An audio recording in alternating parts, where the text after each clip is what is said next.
The tragedy is that a plane has crashed with 65 passengers and 6 crew on board just after it took off from Domodedovo Airport, one of the main airports around Moscow. These are the first pictures back from the site of the crash. The video was apparently shot by locals there. The village where the plane came down is located about 60 kilometres southeast of Moscow from where we're talking to you now. Emergency services really struggling this afternoon, they say, to reach the area there because of the exceptionally heavy snowfall that the whole region's had to encounter over the last week. Bit more detail about the plane. As mentioned, it's an Antonov An-148 owned by the Saratov airline company. Pretty new plane, made its maiden flight back in 2010. The specific model of plane can reach speeds of around 820 kilometres an hour. It's a regional flyer, capable of carrying up to 80 passengers on board. Now, Dan, as I say, you're much more fluent in Russian than me. You're across the wires. There's been so much speculation and information coming in over the last 2.5 hours since this has really happened. First thing to say is thoughts, of course, so strongly with the family, the friends, the loved ones of all these poor people that have perished today, the passengers and the crew. We saw a really harrowing shot earlier on. A lot of family members have been going to Orsk Airport. That was the final destination, about 2.5 hours away from Moscow. And they've also been coming to Domodedovo Airport as well. We saw one man literally howling. He was so terribly upset. There's going to be a lot more of that, of course, I suppose, for these poor people having to come to terms with what's happened this afternoon. Initial information on the ground when this plane went down it's just after 6 in the evening here now, Dan. That plane took off just after 2:30 in the afternoon. That's right. Initially, people on the scene there said they saw that plane on fire. So, of course, initial speculation, could it have been some kind of engine failure? Because, of course, it was in that initial climb, wasn't it? It wasn't that high, 6,500 feet or so. It'd be going up to about 30,000 feet or more for this 2-hour, 11-minute average flight that it takes. What's being said?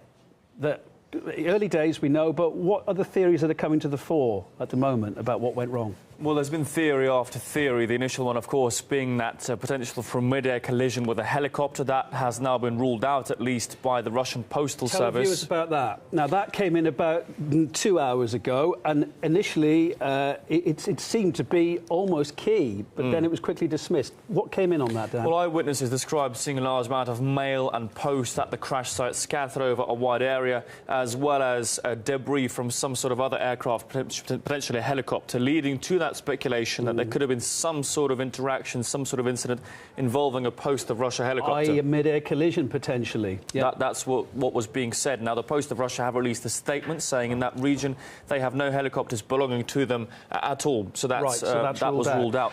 And I suppose a regional flyer like this, Russia's such a huge country, Russia Post, or just to get post to run any kind of mail, depends on planes, depends on flying it around, doesn't it? So I suppose this plane very normally could have been carrying just ordinary domestic post. Well, the other thing that the Post of Russia confirmed was that there was about 20 kilos of post aboard that plane, and that explains, obviously, that post scattered over the debris area. The latest theory to come in, this is over 4 or 5 minutes ago, was that the pilot requested an emergency landing at Zhukovsky Airport. That's an airport in the southeast of Moscow, very close to that crash site as well. The press service of Zhukovsky Airport, they have now said the pilot did not make contact with them or with Domodedovo, which was where the plane took off from initially. So that there's theory, conflicting information already. A lot of we've got different on information coming out right now. Yeah. Early on, you were looking at flight tracker. So that plane got up to 6,500 feet, whatever, in the initial climb, engines on full thrust. What happened then? Well, there was a fall of about 300 metres or so very rapidly before the plane again flew upwards to that height of 1,800 before dropping right down and disappearing off radar. So indicating control problems, major control problems there. Indeed, and that does fit in with those reports coming in of an exploding engine and with the eyewitness accounts of the plane being on fire as well. As we said, though, a single engine failure isn't usually considered a catastrophic event. If it's contained, that's the thing. If one of these fan blades snaps off in that time when those engines are given out full whack, the worry is, although in theory it should be very safe, the worry is, and there have been cases of this, fair few cases in the past, that it's uncontained, it goes through a fuel line, hence that might tie in with the fire that we were hearing about, or some kind of explosion. Or it can also go through one of those hydraulic lines as well, although, of course, there are all backup systems. Something majorly, obviously, went wrong here. Well, now, on the scene, very early on, we dispatched our senior correspondent, Murad Gazdiev. He's literally just got to that site in the last half hour or so. Murad, you had to get there to the last I think, about a kilometre away from where this plane's gone down now. You can't get any further. I can see the police behind you, and you literally had to walk those 3 kilometres to get to where you are. We can see it's heavy snow there. The rescue teams are having a real problem getting through to that place, that field where that plane's come down tonight, just like you. Well, this is the issue. Access to the crash site. The crash site itself is about a kilometre or thereabouts behind me, but the plane crashed in a field full of snow, very deep snow. Obviously nobody was clearing that, so the work that they're doing, rescuers now, we know there are about 150 rescuers there, 20 odd vehicles. It's difficult because, again, of the snow, it is still snowing as well, which might be worsening the situation. But as I say, nobody gets beyond this checkpoint. There are multiple police cordons that are keeping journalists, even local villagers, as well as all civilians out of this area in order to ease the work of rescuers, to give them access to the crash site itself. Again, a kilometre or so behind me. It's getting dark. It's just gotten dark, but I'm sure, you know, they'll have the lighting and everything else to continue their work. 65 passengers. Yeah, there's been no official statement yet, has there, from the emergency rescuers? They obviously got their hands full. You told me earlier on there are 150 rescuers on the scene. There are about 20 engines or ambulances, etc. as well. Just to be clear here, has it been completely ruled out that there are no survivors? Because that's the most crucial thing at this time. You know, the hope is maybe somebody is still alive there, albeit if you land in these conditions and you're injured, the hope isn't good. But is it officially ruled out that everyone's perished on that plane or not? Kevin, I was just talking to a rescuer that was passing by us. He said no survivors. It's difficult to imagine surviving a crash like this with a jet, you know, flying at hundreds of kilometers an hour, plummeting all but into the ground. You know, the forces here, the momentum, they all but preclude any survivors. 65 passengers, 6 crew members, 71 in all. These rescuers, their colleagues, psychologists, working with relatives of the people that perished in this tragedy in Moscow, in the Orenburg region of Moscow, Orenburg region, which is where this jet was flying to the city of Orsk. They're hard at work, but again, no survivors. Is there anything, it's getting dark now, as you say, it's making the situation even worse for the rescuers there to try and track the wreckage. Is there any thought about how big the debris site is? Because the investigators are going to be, as we know, looking at that very closely, depending on how the plane broke up. If it broke up in the air, it's likely there'll be a big debris field, might be several kilometres or more. If it impacted the ground pretty much intact, or something like that, it'll be a small debris field. That's apparently really important in the early stages of trying to work out what went wrong. What do you know about the size of the impact site behind you there?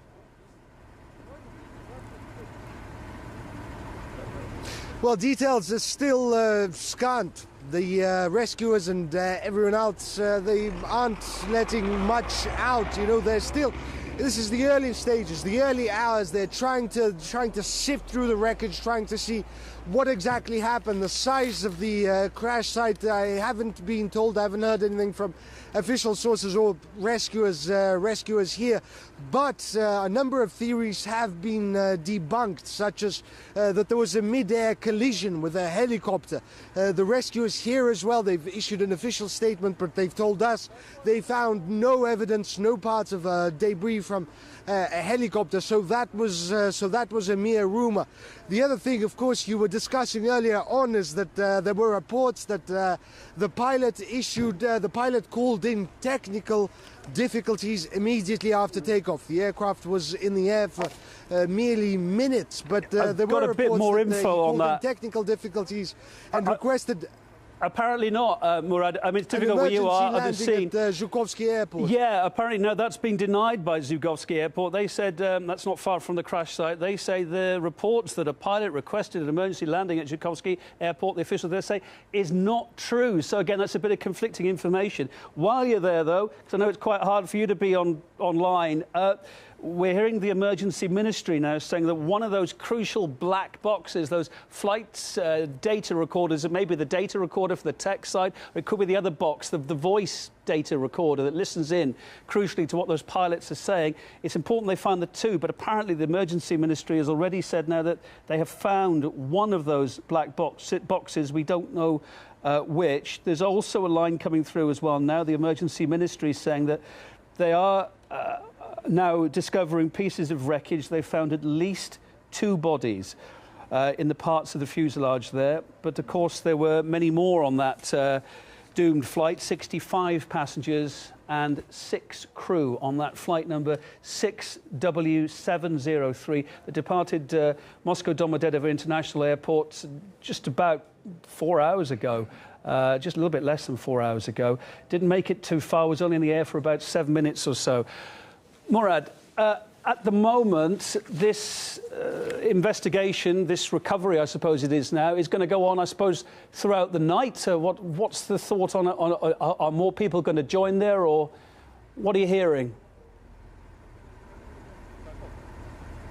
Well, emergency vehicles and rescuers are still arriving. There are officials as well.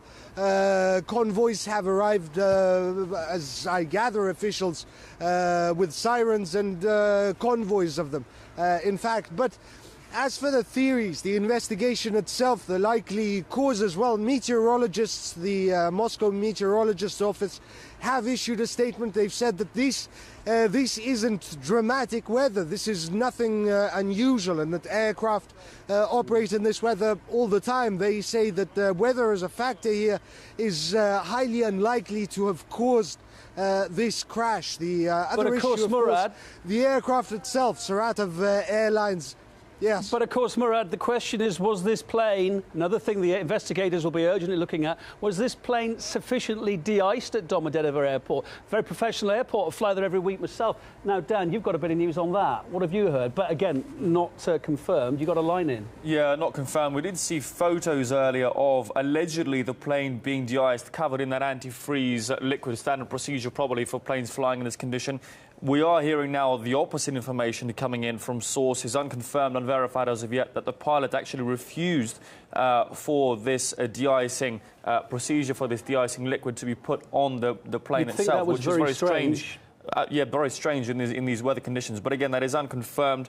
Presumably, we'll find that out from the investigation at the site once they look more into this debris and the procedures that took place before takeoff from Domodedovo. I've flown over many times myself when it's cold weather. I mean, sometimes some of the planes haven't been de-iced because they don't need to be de-iced if there's no moisture in the air, and I think if they've been sitting around not that long, there isn't a need to do that. I'm no expert on it, but I've often questioned myself, gosh, should they have de-iced this? So maybe it was normal, don't know. You don't know how long, if that's a regional plane, maybe it's only touching down for less than an hour at a time before it goes back up, because, of course, they don't want these planes on the ground. They want them in generating money up in the sky. Indeed. So turnaround times are often minimal on these things, aren't they?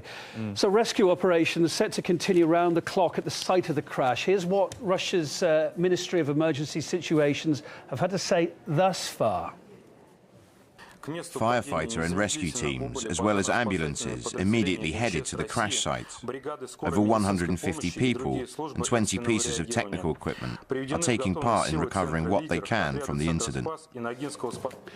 Of course, thoughts with the relatives. They've already been gathering at Orsk Airport to try and get a handle on what's happened here, where that plane was expected to land just a couple of hours after it left Moscow. That flight just about 2 hours, 2 hours, 10 minutes or so, in theory.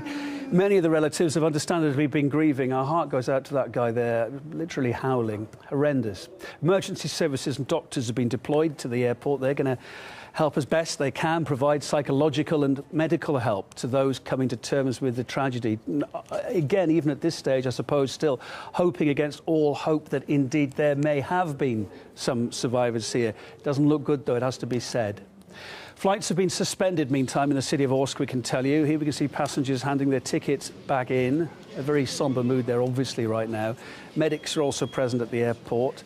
That flight, again, to remind you, if you may have had someone on that flight or know of anyone, friends, family, crew, was flight number Saratov Airlines 6W703, departing Moscow earlier this afternoon, just round about 4 hours ago. It's a little under 4 hours ago.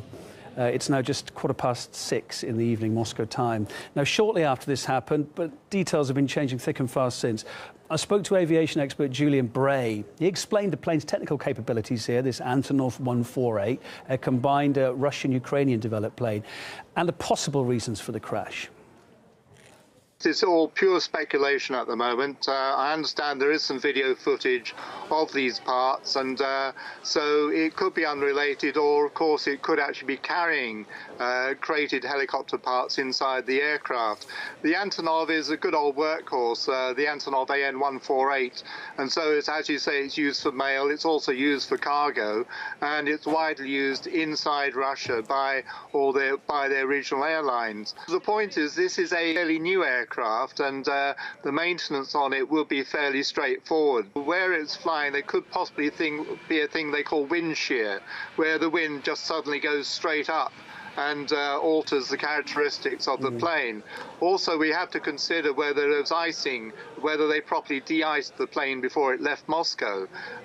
It could be that ice built up very quickly on the wings, and that might have affected the flying ability of the plane. It could well be the wind shear, or it could well be that they did actually have a problem with the engines themselves. It could well be that the fuel's iced up, the fuel lines are blocked. There's any number of things that will have to be investigated. It is a very difficult area, I understand, so somehow they've got to get the assets into the area so they can actually properly map out and find out exactly what's happening. Very heavy snow there. I've seen some footage, obviously shot by a local, and already the parts that are shown are completely covered by snow. Sooner or later, the black boxes, which are actually painted bright orange, will appear, and this will give you the data recorder from the flight deck, and we find out exactly what did happen.